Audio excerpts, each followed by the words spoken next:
Bonjour à toutes et bonjour à tous, bienvenue à ce 120e webinaire Parlons RH. Je suis Manon Consul, Content Manager chez Parlons RH et aujourd'hui j'ai le plaisir de recevoir Olga Fauché. Bonjour Olga. Bonjour Manon. Merci d'être avec nous aujourd'hui pour parler d'un sujet à la fois stratégique et parfois semé d'embûches, qui est la mise en place d'un SIRH. Donc en effet, c'est un peu difficile ces dernières années d'être passé à côté des SIRH, ces logiciels de gestion des ressources humaines qui se répondent un peu à toute vitesse au sein des entreprises. Et si les promesses du SIRH sont nombreuses, son déploiement n'est pas toujours sans risque. On rencontre des projets qui sont parfois retardés, voire abandonnés, et ce, souvent pour des raisons qui sont évitables. Alors, comment éviter ces écueils? Quelles sont les erreurs les plus fréquentes commises lors du déploiement d'un SIRH? Et surtout, comment les anticiper, les contourner et les transformer en opportunités? C'est ce que nous allons voir lors des 45 prochaines minutes que nous allons passer ensemble. Donc, pour cela, je vous présente très rapidement le sommaire. Dans un premier temps, on fera un bref rappel de ce qu'est un SIRH, puis on parlera de ses bénéfices pour la gestion des ressources humaines. Et puis enfin, on s'intéressera plus en profondeur aux 5 erreurs fatales qui peuvent être commises dans la mise en place d'un SIRH. Chacun de ces temps forts sera suivi de moments d'échange. D'ailleurs, si vous êtes avec nous aujourd'hui, c'est peut-être parce que vous n'avez pas encore passé le cap, ou alors vous êtes au stade de projet et vous envisagez de mettre en place un SIRH. Peut-être aussi que c'est un projet que vous avez déjà lancé, mais vous avez rencontré certains obstacles.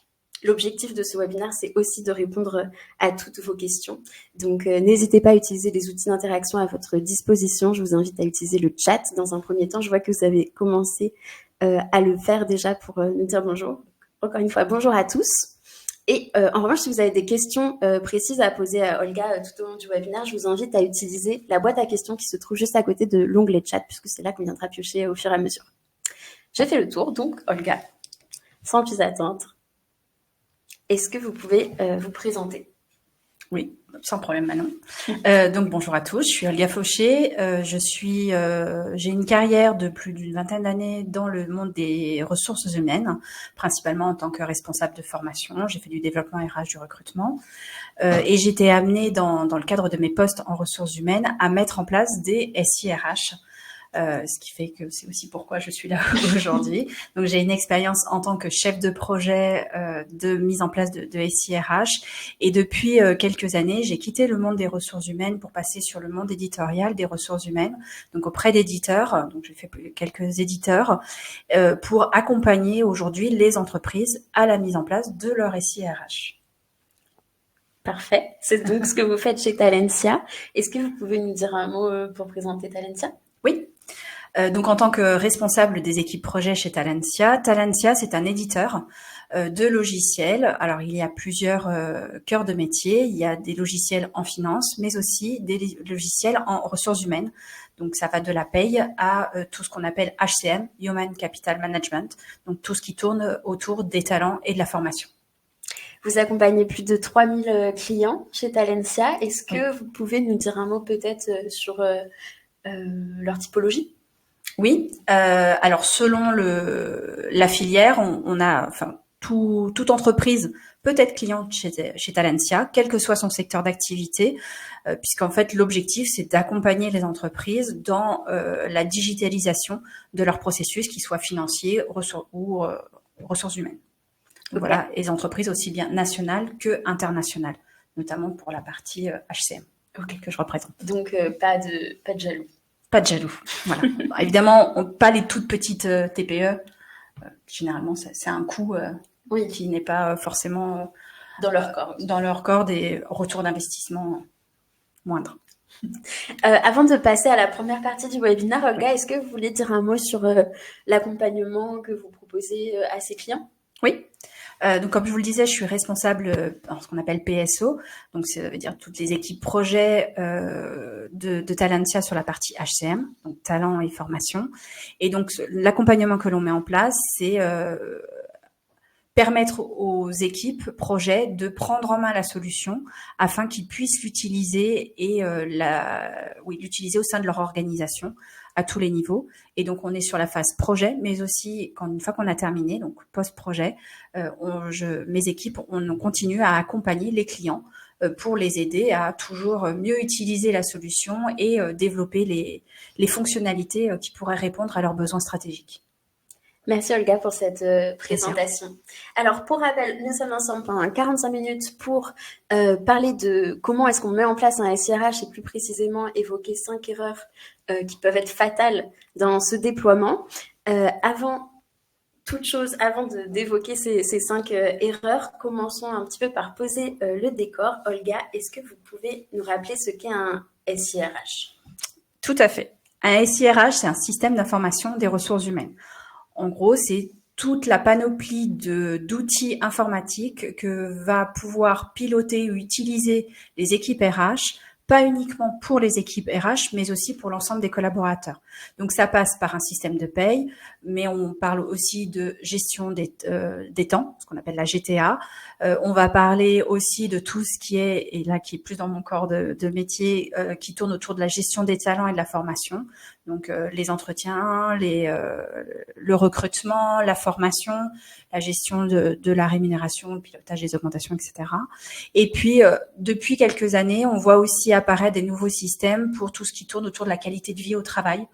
Voilà, donc c'est vraiment assez vaste en termes de périmètre. Donc, pour résumer, un SIRH, on peut dire que c'est un outil global qui permet de faciliter et d'optimiser la gestion de tous les différents enjeux, domaines un petit peu RH. Exactement, des différents services que peut avoir un service RH et un SIRH selon la taille de l'entreprise et les besoins de l'entreprise, ça peut être juste une brique et pas forcément l'ensemble du périmètre. Voilà. Ok. Donc c'est un outil stratégique. Exactement. En fait, mettre en place un SIRH, ça reste un projet qui est stratégique pour le service RH, mais aussi pour l'entreprise. Donc, c'est important puisqu'il va permettre, en effet, d'optimiser la gestion des ressources humaines, donc de faire en sorte que les équipes gagnent en efficacité dans leur mode de fonctionnement au quotidien. Donc, au niveau des équipes RH, mais comme je vous le disais, mais aussi au niveau des collaborateurs et des managers, c'est comment je les amène à... Aujourd'hui, on demande de plus en plus aux managers d'être un peu les relais RH. Donc, via un système ressources humaines, comment est-ce que je les aide à performer ou en tout cas à appréhender cette étiquette un peu RH. Et puis, c'est aussi soutenir les objectifs de l'entreprise. Si j'ai la possibilité en tant que RH d'avoir de la donnée qui est centralisée, d'avoir de la bonne donnée, de pouvoir l'utiliser à bon escient et aussi d'accompagner mes collaborateurs et managers, ça a de la vertu pour l'entreprise et ça permet de gagner en productivité. D'ailleurs, une étude de Deloitte avait mis en avant que les entreprises qui utilisent une solution HCM, donc tout ce qui tourne autour de la performance et de la formation et du recrutement, constatent une amélioration de productivité de plus de 18%. Donc, on voit qu'il y a un impact. Il y a un impact. Mais il faut bien le faire. Et donc, quand on met en place un SIRH, on est d'ailleurs ici ensemble aujourd'hui pour en parler. Il y a des risques d'erreur, évidemment. Ouais. Exactement. Malheureusement, comme dans tout projet, il y a des erreurs, j'ai appelé des erreurs fatales, mais des erreurs qu'on pourrait contourner. Et donc, c'est tout l'objectif du webinaire d'aujourd'hui. En tout cas, c'est important aussi de les avoir en tête avant de se lancer dans un projet. Il y a 5 grandes thématiques que je vous ai mis en avant sur ce slide qui peuvent compromettre la réussite du projet et générer du retard. C'est avoir mal pensé la planification. On voit à travers différentes études que seulement 29% des projets sont livrés dans les temps et dans les délais qui avaient été fixés au départ du projet. Donc, ça a quand même un impact important. Le choix de la solution, choisir la bonne solution, c'est important. Un même système n'est pas opérationnel, ou en tout cas, voilà, un même système ne peut pas convenir à l'ensemble des entreprises. D'ailleurs, le marché est très large. Tout ce qui tourne autour de la gestion des données, bien mettre quelles sont les données que je mets à l'intérieur, comment je les analyse et m'assurer que tout est OK. L'adaptation par les utilisateurs, on en reparlera, aussi bien les utilisateurs RH que les utilisateurs finaux. C'est quelque chose qui est important et à en prendre en considération. Et puis après, une fois que le projet est terminé, comment est-ce que je continue à maintenir et à développer l'utilisation et les fonctionnalités de la solution. Donc c'est important, voilà, c'est des points, des aspects que je voulais mettre en avant sur le fait que c'est des erreurs qu'on rencontre fréquemment quand il y a des échecs. Merci Olga pour cette présentation, pour cette introduction, si on veut, au sujet du jour. On peut faire une première pause pour répondre à vos questions si vous en avez. Je vois dans le chat, dans la boîte à questions, il y a déjà une question, mais qui rebondit plutôt sur ce que votre présentation de Talentia. C'est une question de Hélène qui vous demande, Olga, est-ce que Talentia accompagne les clients sur des produits que vous proposez ou vous êtes les intermédiaires entre fournisseurs et clients? Ok, nous, nos clients on est en direct. On est en direct avec nos clients pour l'implémentation. Après, c'est nos clients qui peuvent être accompagnés, généralement par ce qu'on appelle une AMOA. Mais nous, on est direct avec nos clients. Voilà. Qui n'est pas forcément, en effet, si on parle de success factor, passe plutôt par des intermédiaires. Nous, on est en direct. Ok, super. Merci beaucoup. Merci Hélène pour votre question. Une autre question de Flore. Oui. À partir de combien de collaborateurs est-ce pertinent de mettre en place un SIRH sur la partie plutôt admin, dossier du personnel, gestion des congés, etc. Ok, donc là, on est plus sur la partie paye et administration du personnel. Dans ces cas-là, en fait, à partir du moment où vous avez un peu plus d'une 50aine de personnes, ça peut être intéressant de mettre en place un système de gestion des congés et des absences, puisque voilà, encore une fois, c'est un gain de productivité et de temps.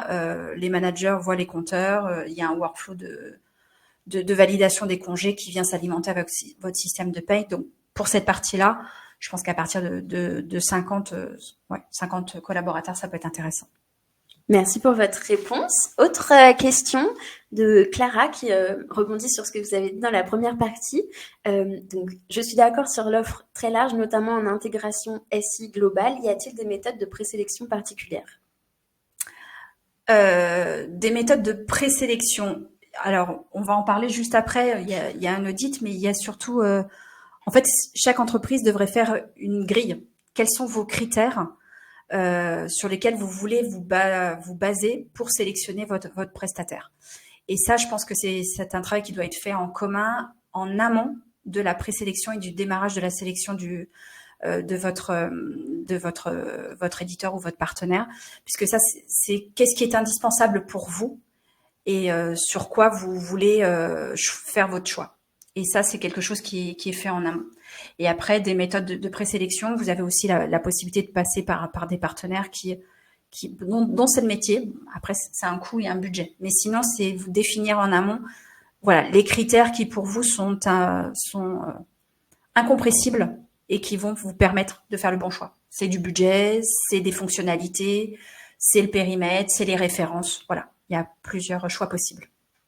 Merci beaucoup. Merci à toutes les trois pour vos questions. On va passer à la deuxième partie, mais évidemment, si vous avez d'autres questions entre-temps, il y en a une qui apparaît, donc bon, allez, prenons-la. Est-ce qu'on parle d'un cahier des charges? Alors, si c'est ce que je viens de dire, en effet, oui, je parle. Alors, oui et non, il y a le cahier des charges, donc en effet, qui va décrire ce que vous attendez. Mais là, dans la réponse à Clara, j'étais sur la fait aussi des critères de présélection que vous pouvez partager ou pas d'ailleurs avec dans le cadre de votre cahier des charges. Mais en tout cas, en interne, quand vous allez balayer l'ensemble des réponses que vous avez reçues, c'est intéressant d'avoir en tête et partager les critères et potentiellement avec des pondérations si vous voulez aller jusque-là. Merci beaucoup.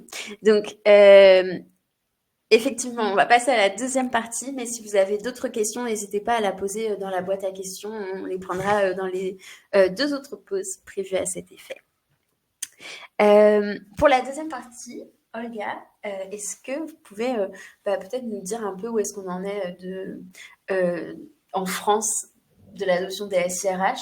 Et je crois d'ailleurs que vous avez des chiffres à nous partager sur le sujet. Là, vous voyez déjà 28 milliards de dollars en 2024, c'est l'estimation du marché du SIRH. Comme vous avez vu, de toute façon, on est sur une palette assez large quand on parle de SIRH. Donc, c'est quand même énormément d'argent. J'aimerais bien les avoir. Clairement. Même juste une toute partie, ça serait pas mal. Et on voit qu'en fait, en termes de chiffres, selon une étude de Gartner de 2023, il mettait en avant que 70% des projets SIRH échouent à atteindre leurs objectifs initiaux. Donc ça veut dire qu'il y a quand même, ça brasse beaucoup d'argent et et le taux d'échec est quand même assez important, en tout cas au regard des enjeux initiaux. Donc ça veut dire qu'il faut vraiment bien penser et c'est en ça que c'est très important. Et donc ça veut dire en plus, pour donner un chiffre complémentaire, en moyenne, la mise en place d'un SIRH varie évidemment d'une entreprise en fonction de sa taille, son scope, le nombre de modules qu'elle met en place, mais on parle généralement d'un projet qui va de 100 000 euros autour de 1 million d'euros. Donc c'est quand même assez conséquent en termes d'argent et d'investissement pour l'entreprise. Donc c'est d'autant plus important d'éviter d'aller à l'échec ou en tout cas de rater sa mise en place parce que ça veut dire que ça va coûter cher aussi bien donc financièrement mais aussi en termes de productivité. Donc c'est important d'avoir en tête d'éviter ces fameuses erreurs fatales. Erreurs auxquelles on va venir dans quelques minutes. Avant un autre chiffre clé qui est assez marquant. Ouais, dans la continuité, c'est qu'on se rend compte que donc une étude de 2022 qui met en avant qu'en fait 80% des échecs de mise en place d'un SIRH auraient pu être évités parce qu'ils sont liés à des erreurs qui si elles avaient été pensées en amont, en tout cas si des critères, si des points avaient été mis en amont et ça aurait pu éviter l'échec de la mise en place du SIRH. Alors quand on parle d'échec, ça ne veut pas dire que ça n'a pas du tout été mis en place, mais c'est que ça a généré derrière soit du retard, soit des coûts complémentaires, soit une remise en cause du système. Donc voilà, c'est pas mal de choses. Donc on voit que c'est quand même assez conséquent. Et c'est une très belle transition avec la troisième partie. Puisqu'il n'y a pas de questions pour le moment sur dans la boîte à questions, je propose de passer à la troisième partie et d'aborder donc les 5 erreurs fatales qui peuvent être commises lors de la mise en place d'un SIRH. La première erreur, négliger l'analyse des besoins et des processus existants. Olga, qu'est-ce que ça veut dire concrètement ? Alors là, on est en amont de la phase projet. C'est se poser et de se dire, au regard de la situation actuelle de mon organisation, c'est faire un audit de cette situation-là. C'est-à-dire se poser, se dire, OK, quelles sont les procédures que j'ai en place ? Quel est mon mode de fonctionnement ? Et se poser la question, au regard de tout ça, vers quoi je désire aller ? L'objectif, c'est de réaliser un audit, d'être capable de se poser les bonnes questions pour faire le bon choix après. Donc donc je reviens sur c'était Mathilde qui posait la question sur le cahier des charges. Le cahier des charges, il est incontournable. Et c'est pendant cette phase d'audit que vous allez pouvoir construire votre cahier des charges. Et encore une fois, plus vous formalisez en amont, donc ça veut dire aussi prendre le temps de le faire, plus vous aurez de la matière et vous serez à l'aise dans le choix de votre partenaire et dans les fonctionnalités que vous en attendez. Trop souvent, en ce moment, quand on reçoit des cahiers des charges ou des appels d'entreprise, on a des organisations quand on lit leur cahier des charges, il y a tout. Normal, aujourd'hui, on aimerait tout avoir. Mais au final, c'est se poser la question de, selon d'où je suis aujourd'hui et où est-ce que je veux aller demain dans un premier temps, puisqu'en fait, l'objectif du système, c'est aussi qu'il vienne s'intégrer dans la politique RH de l'entreprise et que derrière, on puisse continuer à le développer. C'est qu'est-ce qui est incontournable et ce dont j'ai besoin pour réussir et pour lancer quelque chose qui soit accepté par tous. Donc ça, c'est important. Et puis le risque de pas faire ce genre d'audit, c'est aussi de demander ou de mettre en place des fonctionnalités qui sont inutiles, de manquer, de se rendre compte pendant la phase projet ou après le projet que finalement, il manque des choses. Ça, c'est un peu dommage. Du coup, ça peut manquer de couvrir des aspects critiques pour l'organisation et puis de la résistance à l'adoption de la solution. Pour vous donner un exemple, j'ai eu le cas d'une entreprise internationale avec un certain nombre de collaborateurs qui voulaient mettre en place la solution, enfin l'outil de formation. Et en fait, donc en France, on est très réglementé, donc ils ont focalisé toute la partie projet sur le périmètre France, mais ils sont internationaux. Et outre-Atlantique, donc en Amérique et au Canada, ils avaient des organisations qui utilisaient aussi la formation, mais autrement que la partie réglementaire française.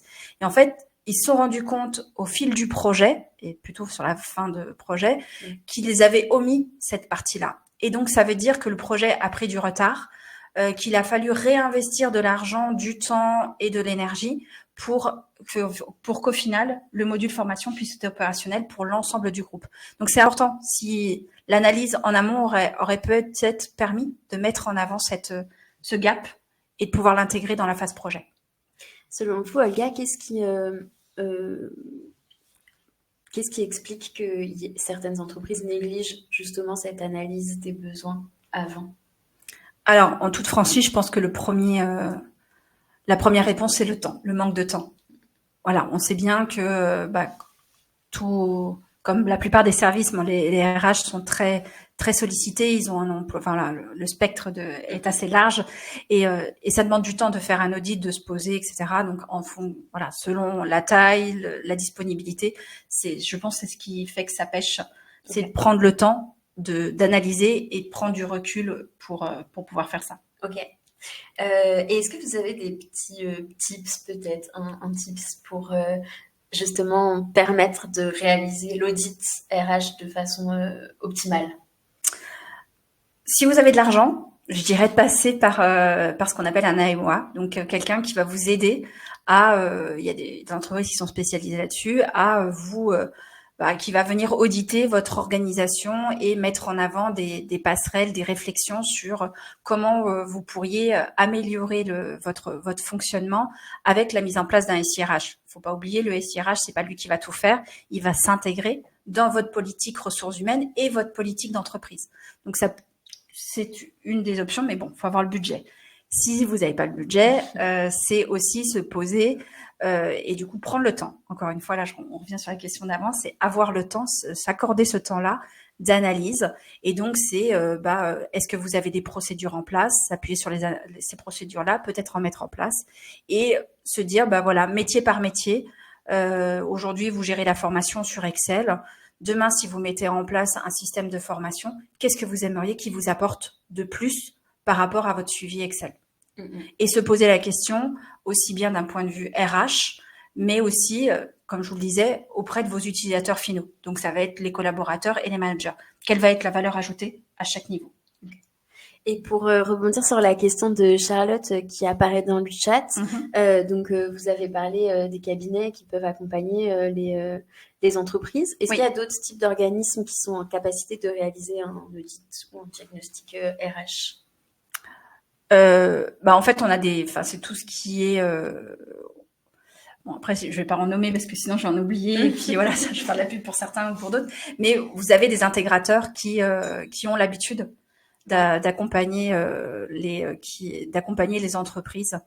Il y a des nationaux, il y a des internationaux, il y a même des indépendants, des personnes indépendantes. Voilà, faut chercher des intégrateurs qui ont déjà accompagné des entreprises. Voilà, sans donner de nom. Très bien, merci beaucoup. Ils sont nombreux.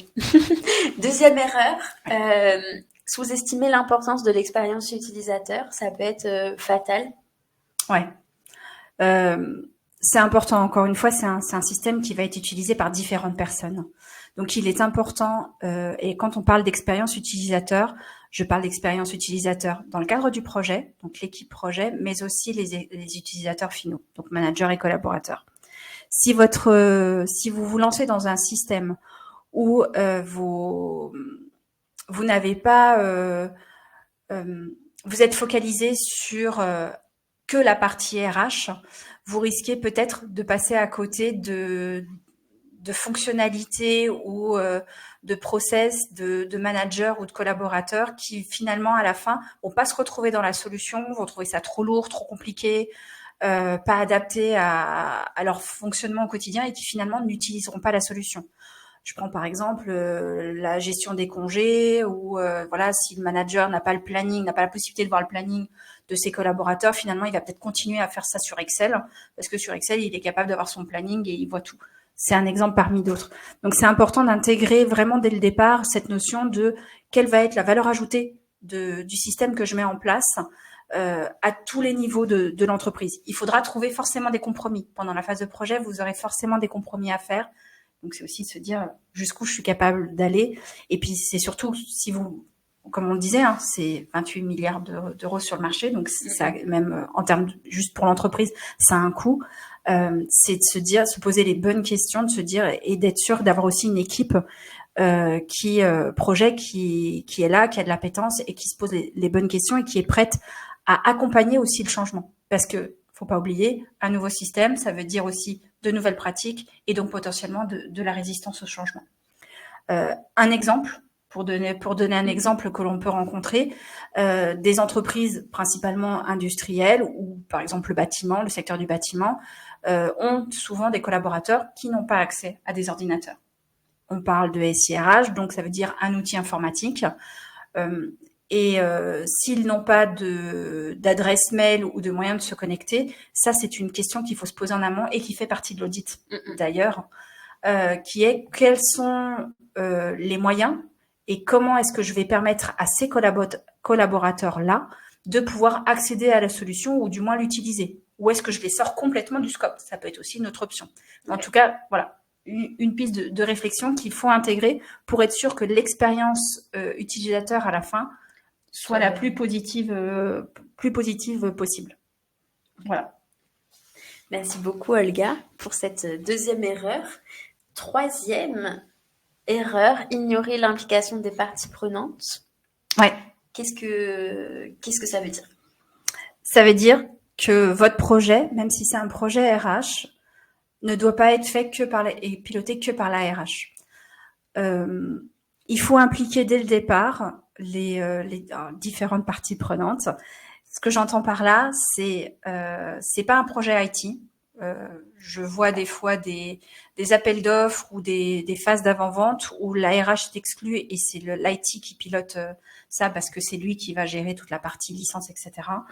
Et malheureusement, on peut avoir en retour des équipes RH qui, pendant la phase projet, vont pas s'y retrouver, vont mettre de la résistance. Donc, c'est important qu'au démarrage, il y ait à minima des équipes IT, des équipes RH, mais aussi, pourquoi pas, des managers qui sont clés. Parce que, encore une fois, hein, c'est eux aussi qui vont utiliser la solution. Donc, avoir une équipe qui soit la plus... Alors, faut pas avoir 20 personnes dans le cadre du projet. C'est en fonction du périmètre et de ce qu'on veut mettre en place.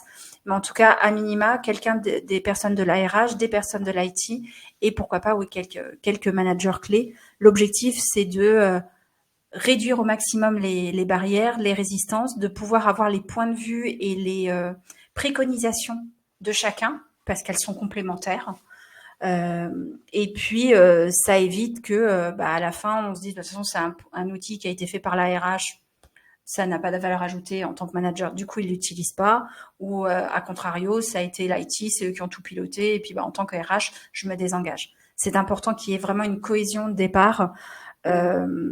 Ça fait partie vraiment des points clés. Et autre chose, dans la phase projet, c'est important que votre chef de projet soit quelqu'un qui ait aussi de l'appétence sur les outils informatiques, quelqu'un qui est pas à l'aise, qui aime pas ça, qui n'a pas envie d'intégrer un outil RH, ça sera pas le meilleur promoteur en interne pour piloter et s'assurer que l'outil, les fonctionnalités, le timing, l'accompagnement au changement, la formation et embarquer tout le monde, ça sera peut-être pas le meilleur de tous. Donc voilà.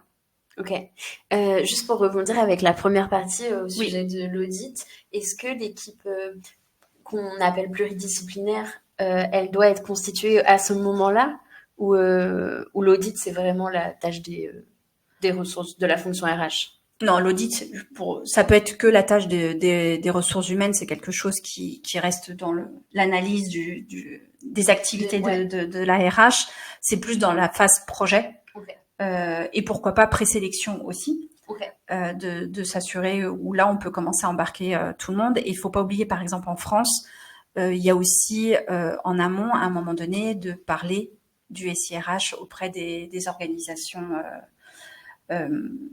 du CSE, par exemple, voilà, des IRP, parce que ça fait partie de la loi, donc il faut aussi ne pas oublier de leur en parler en amont. Et, point important, communiquer régulièrement. pas trop, mais communiquer régulièrement sur l'avancée du projet. Erreur numéro 4, négliger la gestion du changement et la formation. Ouais. Donc la formation au SIRH. Oui. Oui, la gestion du changement. Tout un chapitre. Il est important que, comme je vous le disais tout à l'heure, déjà votre équipe projet, c'est déjà une équipe projet qui a envie de faire évoluer les choses et qui a envie de construire. Donc déjà, ça, c'est important pour que si eux ont envie et se retrouvent et sont positifs sur l'utilisation de la solution et puis dans le cadre du projet s'investissent, parce que ça prend du temps d'être sur une phase projet et d'implémenter un SIRH. Donc, c'est aussi leur donner le temps de pouvoir faire ça. Et ça permettra aussi qu'ils prennent et qu'ils acceptent de venir accompagner, une fois qu'ils arrivent sur la fin du projet, accompagner les managers et les collaborateurs. C'est important. Et donc, tout à l'heure, je vous parlais de la communication. Donc, il faut communiquer en amont, mais il faut aussi former. Donc, l'équipe projet doit être formée, doit être le plus confortable possible avec la solution. Donc, ça, c'est tout l'enjeu du projet. Et puis après, ils doivent être capables de mettre en place des actions de communication, de formation, de coaching, de webinaire.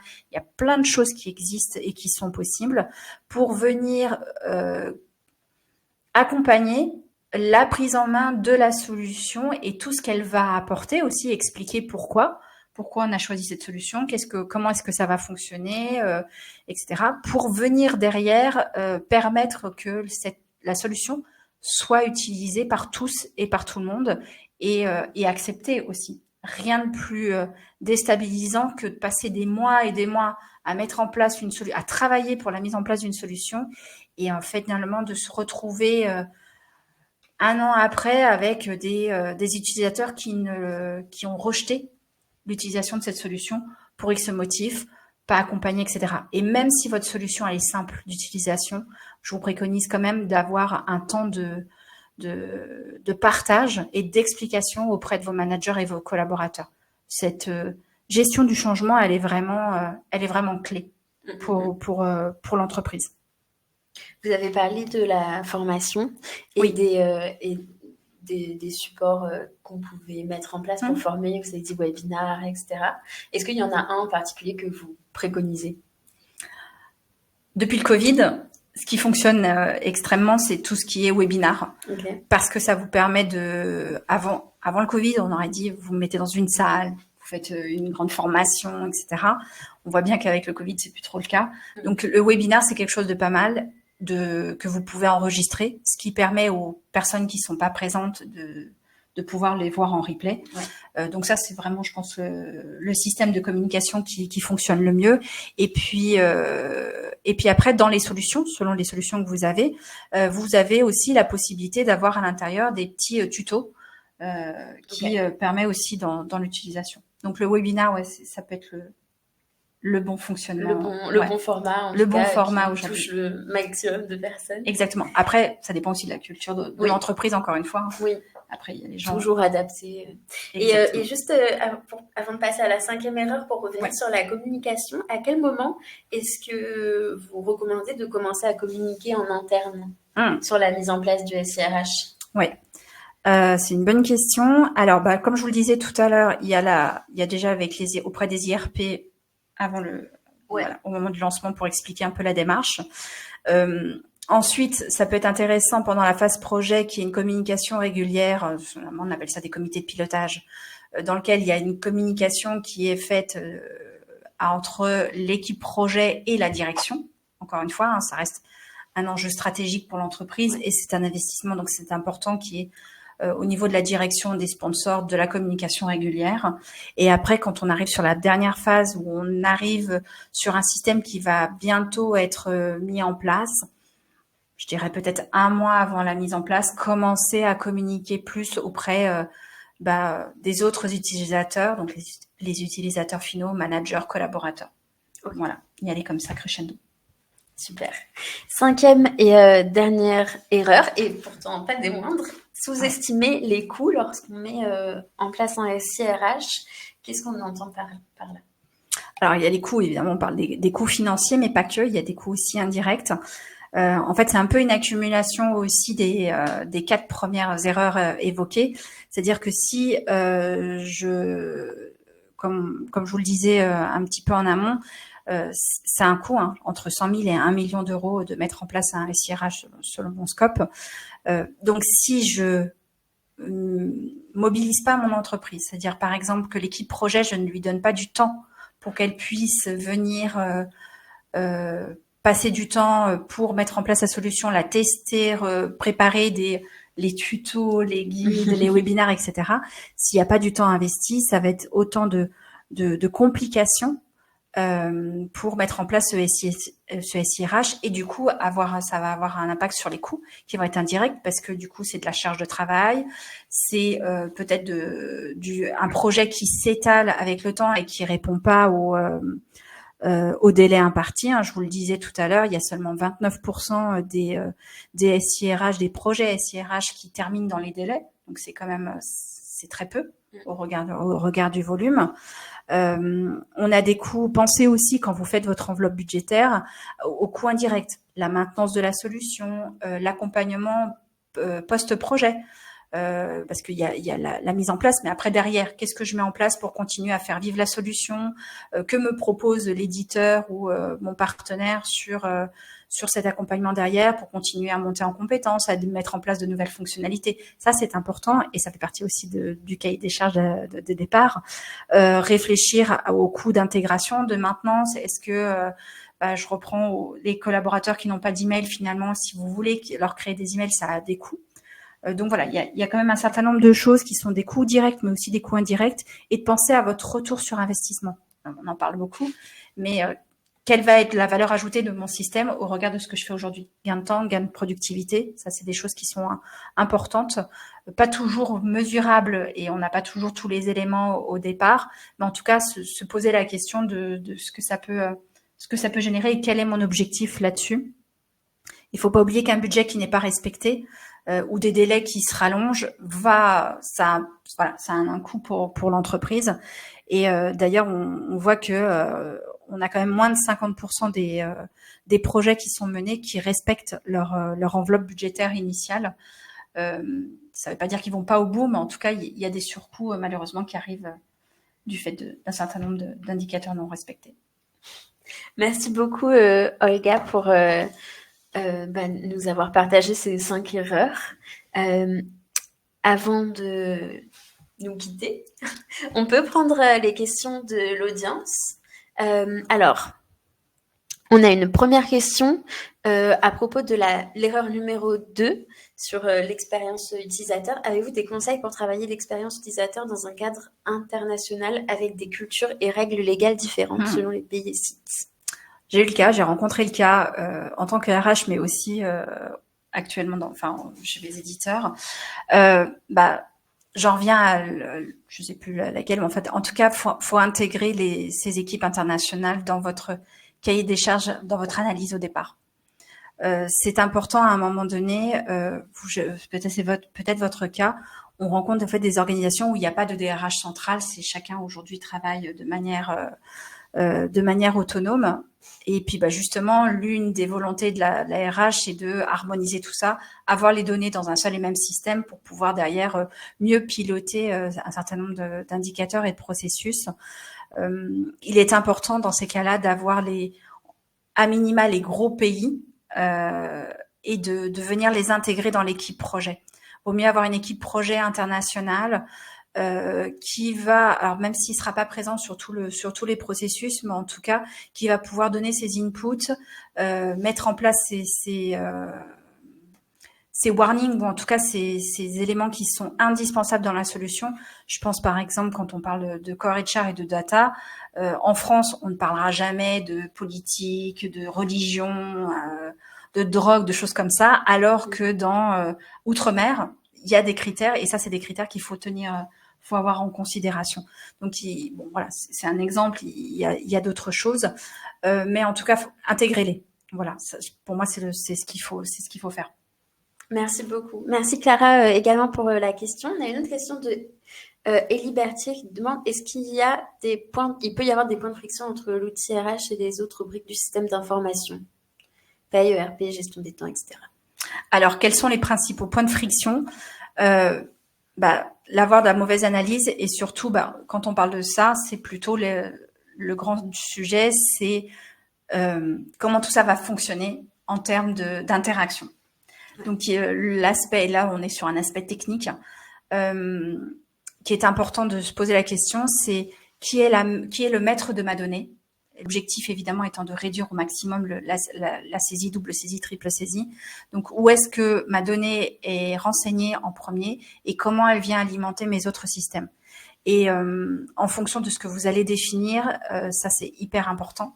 Et derrière, de réfléchir à la transcodification de la donnée, comment est-ce qu'elle se transforme d'un système à un autre. Est-ce que vous avez les bons moyens, les bons outils pour le faire? Voilà, un ETL, etc. Donc ça, faut l'intégrer dans le cadre de votre projet.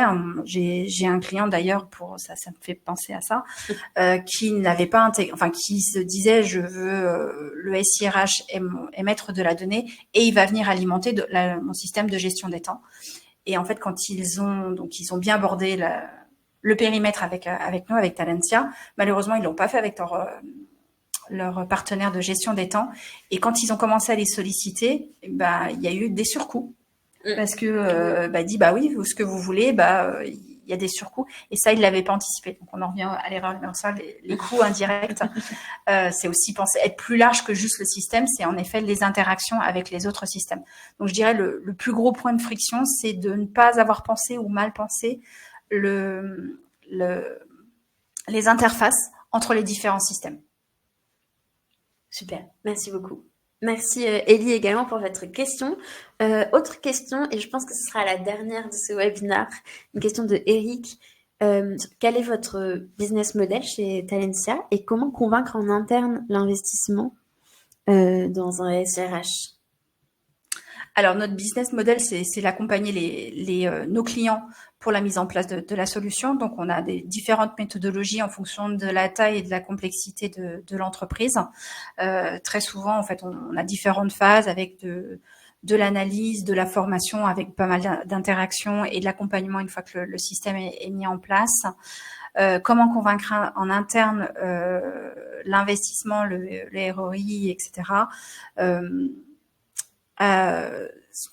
C'est très difficile de répondre à cette question puisque vraiment c'est en fonction de votre analyse de départ, mais c'est une version simple, hein, c'est que aujourd'hui vous êtes dans une organisation où par exemple les entretiens sont faits sous papier. Les entretiens, par exemple aujourd'hui en France, on a les entretiens professionnels, les bilans incision qui sont régis. C'est s'assurer que avoir un outil, ça va permettre de pouvoir driver et de s'assurer que vous répondez à vos obligations légales. Et donc, ça va faire un gain de temps et permettre au RH de collecter ces informations-là pour mieux piloter les développements des compétences, les gestions de carrière, et de s'assurer qu'au final, vous n'avez pas la pénalité qui répond à ça. Donc, voilà, c'est se poser en fonction de la situation dans laquelle vous êtes et ce que ça va vous apporter derrière. Merci beaucoup Olga pour cette réponse. Merci Eric pour votre question. Merci à toutes et à tous d'ailleurs pour toutes vos questions tout au long du webinaire. Avant de nous quitter, il reste deux petites questions. C'est les questions traditionnelles de fin de webinaire. Parlons RH, le coup de com' et le coup de cœur. Olga, je vous laisse commencer par le coup de com' si vous voulez bien. Alors, le coup de com', c'est dans la continuité de ce qu'on vient d'échanger aujourd'hui. Talentia a mis en place et partage un livre blanc sur choisir son SIRH et réussir sa mise en œuvre. Donc, n'hésitez pas à aller sur notre site et de télécharger ce livre blanc qui viendra en complément de ce que j'ai pu vous présenter à l'instant. Et vous avez le lien vers le livre blanc qui s'affiche tout de suite dans le chat. Et le coup de cœur? Alors, mon coup de cœur, c'est pour un artiste qui s'appelle Patrick Desgroupes, qui est un photographe qui actuellement expose dans une galerie sur Genève. Et en fait, ces dernières photos sont, je trouve, assez bluffantes, puisqu'en fait, il a pris en photo dans les cuves à vin. Et en fait, on n'a pas du tout l'impression de voir du vin, on a l'impression de voir des planètes. Enfin, c'est des choses assez assez flashantes en termes de rendu. Donc voilà, c'est mon coup de cœur. Super, merci beaucoup. Est-ce que vous pouvez redire le nom du photographe pour ceux qui n'ont pas noté? Il s'appelle Patrick Desgroupes. Super, merci beaucoup. Merci d'avoir été présent avec nous aujourd'hui. Merci à vous tous et à vous toutes aussi de votre présence, de votre participation, de votre implication. C'est toujours un plaisir. Et puis, je vous dis à très bientôt pour un nouveau webinaire, tous ensemble. Merci à tous. Bonne journée. Bonne journée.